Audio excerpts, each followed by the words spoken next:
2018 Porsche 718 Boxster, Cayman GTS. As always, the GTS plays the value card to great effect.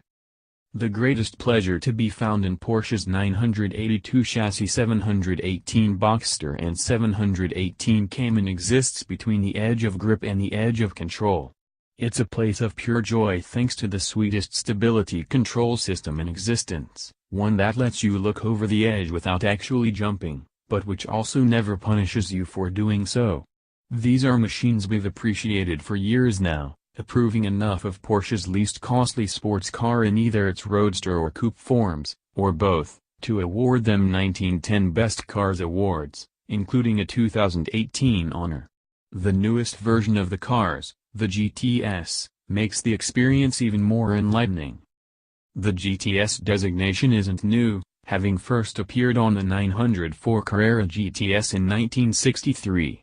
The modern formula for GTS models is to add the performance features available elsewhere as options and package them with a modest bump in power for an all-in price better than it would cost to piece everything together. And that's exactly what the Boxster and Cayman GTS models accomplish once again, their starting prices of $82,950 and $80,850 representing a value over comparably equipped S models. Standard equipment includes all the hardware a serious driver would order anyway: the Sport Chrono package, Sport exhaust, PASM adaptive dampers, Sport seats plus, brake-based Porsche torque vectoring, 20-inch wheels, and an interior with micro-suede applied strategically for both function and beauty. Plus, the turbocharged 2.5-liter flat-4 has an additional 15 horsepower relative to the S-model Boxster and Cayman, bumping the total up to 365 horsepower at 6,500 revolutions per minute. Torque remains the same 309 pounds-to-foot when paired with the base 6-speed manual transmission. Spring for the $3,730 7-speed PDK dual-clutch automatic transmission and an additional 8 pounds-to-foot of torque come with it. The GTS models share their S counterpart gearing. The source of the extra power is twofold. A turbocharger with an enlarged compressor wheel relative to the S models being the first. Bumped in diameter from the 64 to 67 mm, the cold side of the turbo is capable of efficiently making more peak boost, and it does, 18.1 pounds per square inch versus 16.7. The hot side uses the same variable geometry turbine design as the S models. There's also a redesigned, higher volume intake manifold that incorporates 4 baffles to optimize airflow. The baffles look like restrictors at the intersection of the plenum and intake runners, and they allow proper filling of each cylinder's combustion chamber at the higher boost levels that the engine achieves. Without them, the added boost wouldn't yield the full 15 horsepower, according to Fabian Zink, powertrain manager for the 718 and the 911. We drove both GTS models through the unrelenting hills and valleys of southern Spain as well as on the 26-turn Circuito Ascari racetrack. On dry roads, with the temperature barely above freezing, the GTS spoke clearly about its limits, with a slight brush of stability control intervention when needed but never punishing with intrusive consequences. The standard Sport Chrono pack includes PSM Sport Mode, a more lenient level of stability control that allows greater slip angles and more wheel spin. Think of it as a hero maker. Still, with so little grip and being on cold rubber, the limits were low until we found the right surface and drove heat into the tires. Then, whether equipped with a top or not, the GTS became the mid-engine Porsche we've come to love, plus a little more. The 4 familiar driving modes: Normal, Sport, Sport Plus, and Individual controlled by a knob between the steering wheel spokes are here, too, allowing drivers to rapidly toggle to their desired setup.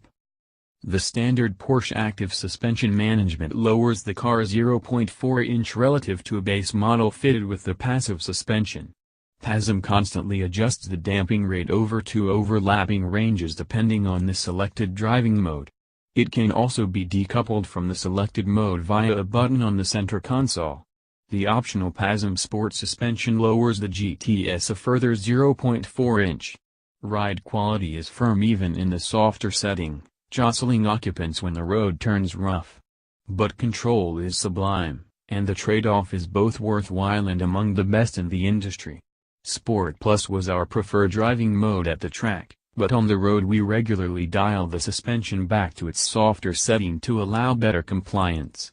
The anti-roll bars in the GTS are stiffened about 10% relative to the S, and body roll is never disruptive or, honestly, even noticeable. Steering, as ever, is quick enough to direct the GTS prudently while speaking a language we understand. The S model's variable ratio rack is shared here as well. Both the Boxster and the Cayman have always lacked the pitch, dive dance that many mid-engine cars exhibit under heavy braking or acceleration, and that remains the case in the GTS. As a result, the steering weight and feedback are consistent, giving the driver a trustworthy place to go about the business of driving hard. Few cars do this as well as either the Boxster or Cayman. Every control, in fact, offers steadfast feedback and confident response. Even cars that had been beaten on track for days prior by other waves of journalists offered a brake pedal with drop-the-anchor stopping power, although we did notice a difference among individual cars. That was with the standard iron rotor brakes, however, which consist of 13.0-inch front and 11.8-inch rear rotors with 4-piston calipers at both ends. Carbon ceramic brake rotors, with 13.8-inch discs all around, plus 6-piston front and 4-piston rear calipers, are optional and would likely shrug off the challenge of stopping a dump truck, let alone a 718. Only a direct back-to-back drive or instrumented tests, which we will perform as soon as GTS models are available, will definitively reveal the effect of the power increase. Weight is a wash between the two body styles, with equipment differences affecting the total more than your choice between a coupe or a convertible. Porsche quotes the same weight for both. Expect a 3,100 to 3,200 pound car. Porsche says both models are good for a 3.9-second run to 60 miles per hour when equipped with the PDK and 4.4 seconds with the manual. But we've already measured a 3.6-second pass in a Boxster S equipped with the PDK and a 4.3-second run with the manual. Subjectively, the GTS is not obviously quicker than an S model. In fact, Porsche claims only a 2.0-second quicker lap time around the Nürburgring for the GTS, 740 versus 742. But, like the S model, the GTS will produce pure stoke when it goes on sale early next spring. Finding its rhythm on a track or a deserted road is a pinnacle experience among any of today's sports cars. These Porsches are cars that talk, cars that listen, and cars that dance confidently across the edge of grip and back, top or no top.